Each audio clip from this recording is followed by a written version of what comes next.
Hola, this is Leon Scott here from the wonderful state of Goa. Goa being a former Portuguese colony, today I'm going to be teaching you how to make the very famous Portuguese peri-peri chicken. There are different pronunciations: peri-peri, piri-piri, pili-pili. Basically, peri-peri is Swahili for pepper. And just as there are different pronunciations, there are different territories that lay claim to the authenticity of the recipe. My recipe leans heavily towards the Portuguese style, but I have picked up a couple of tricks from Nando's. You see, the Nando's sauce itself has the ingredients listed at the back. So I did a little bit of cheating there. I do not use all the ingredients because their ingredients, being a commercial product, their ingredients are also governed by economics. So I like, for instance, I swiped out the sunflower oil for olive oil. It gives a much better flavor profile. Now, the trick basically that I've used from Nando's is I have taken a lemon and I have boiled it for an hour.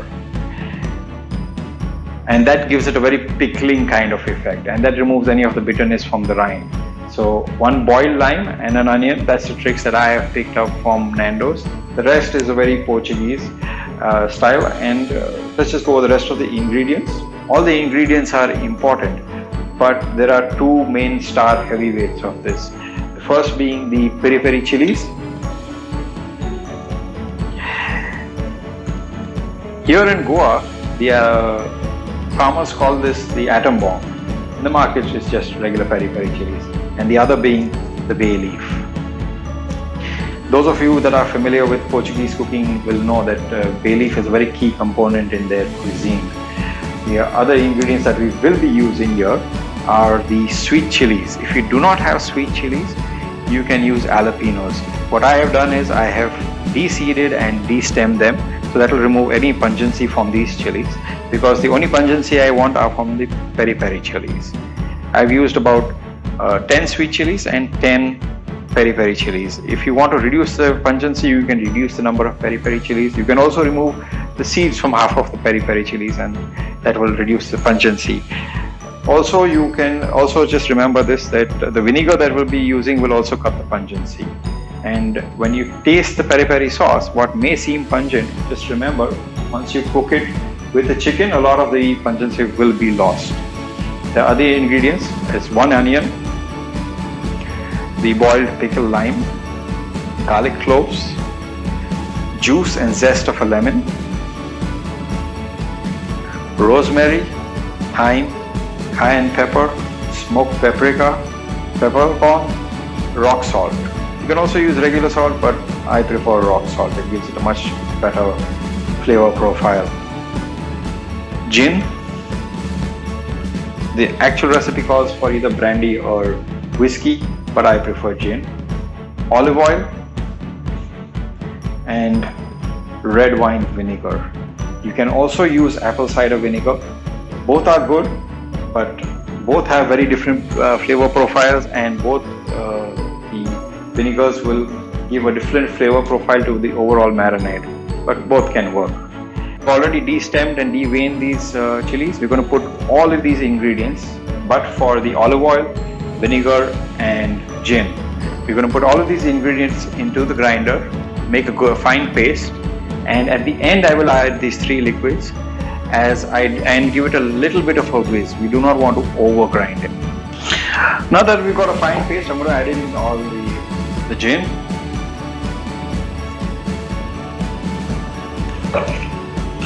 the red wine vinegar,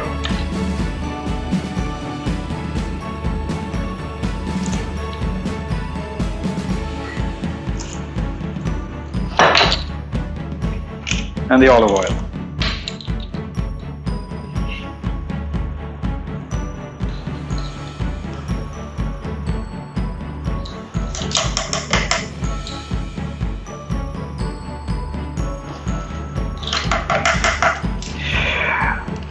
I am going to list all the quantities below, but just mind you, the amount of vinegar you put in could vary depending on the pungency of the chilies, because the pungency of the chilies can vary from region to region. Also, the potency of the vinegar itself will vary.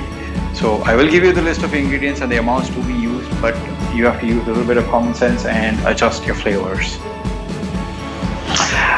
Now that we got our marinade ready, all that is left is for me to transfer it into a clean glass bowl.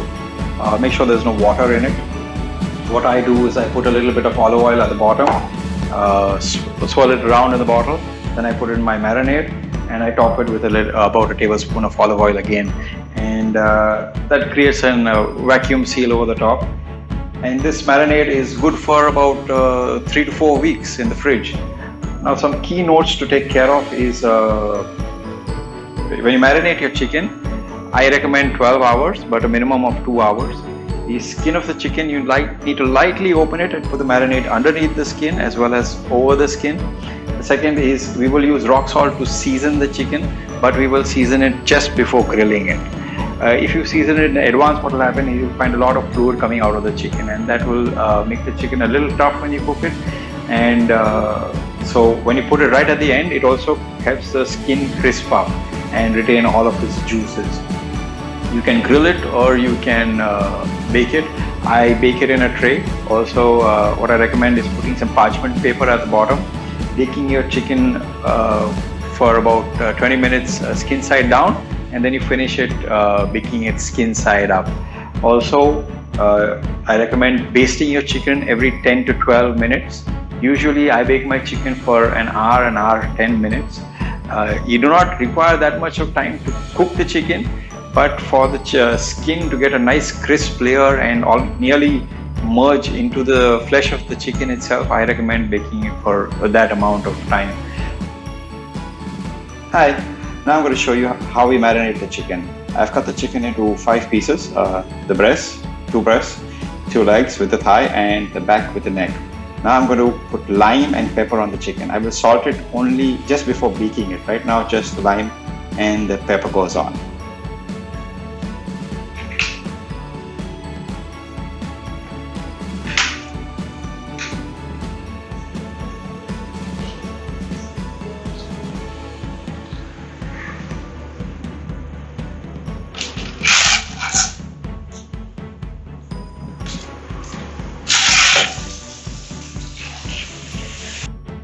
Now I'm going to pepper it.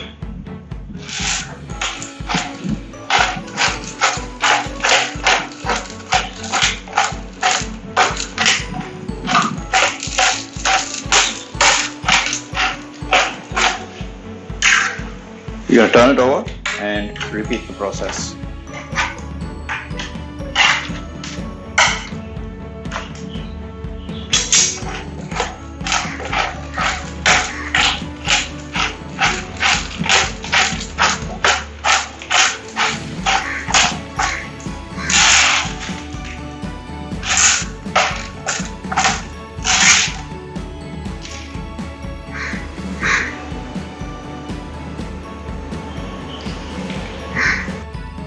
To marinate the chicken, I am going to lightly lift up the skin, create a pocket, be careful not to rip it open, and I'm going to apply the marinade under the skin and then on top of the skin. With your finger, just slightly insert, creating a pocket.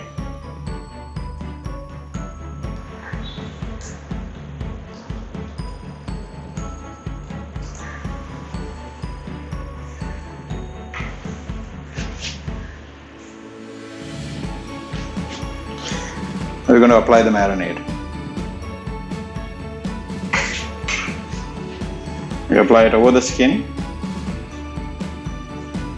and under the skin.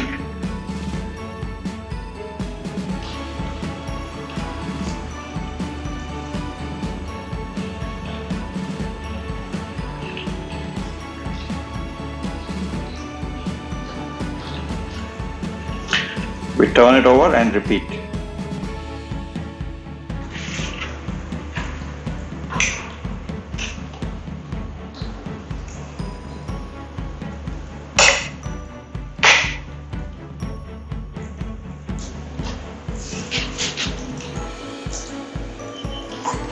Be sure to get all the nooks and corners.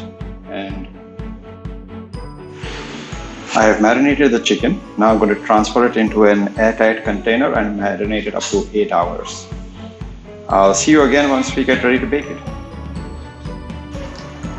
Now that the chicken has finished marinating, I have put all the chicken in the tray. I've somehow managed to cramp it in there. I've set the temperature on the oven for 250 degrees centigrade.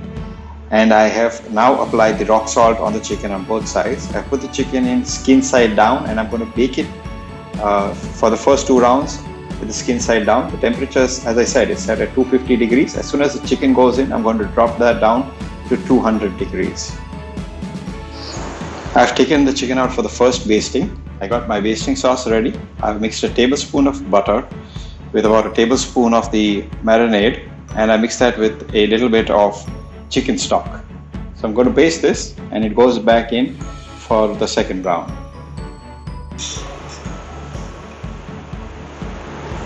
I finished basting the chicken, and back in the oven she goes.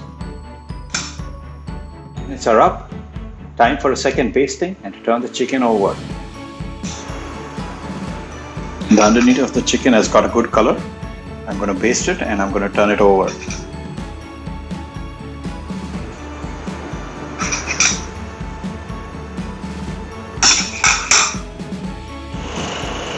Ready for the third basting.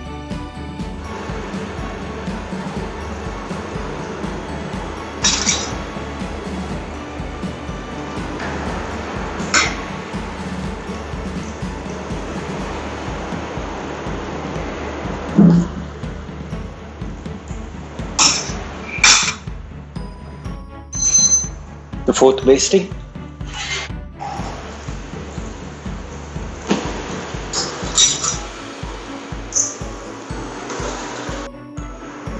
For the final basting, I have transferred the chicken to a mesh tray.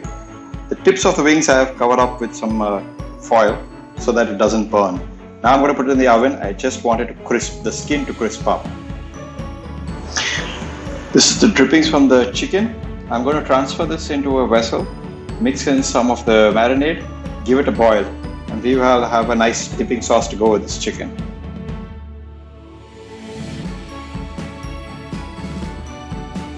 That's my crispy peri peri chicken with a dipping sauce. If you enjoyed my recipe, which I'm sure you would have, do give us a thumbs up. Do mention us in your comments. Thank you.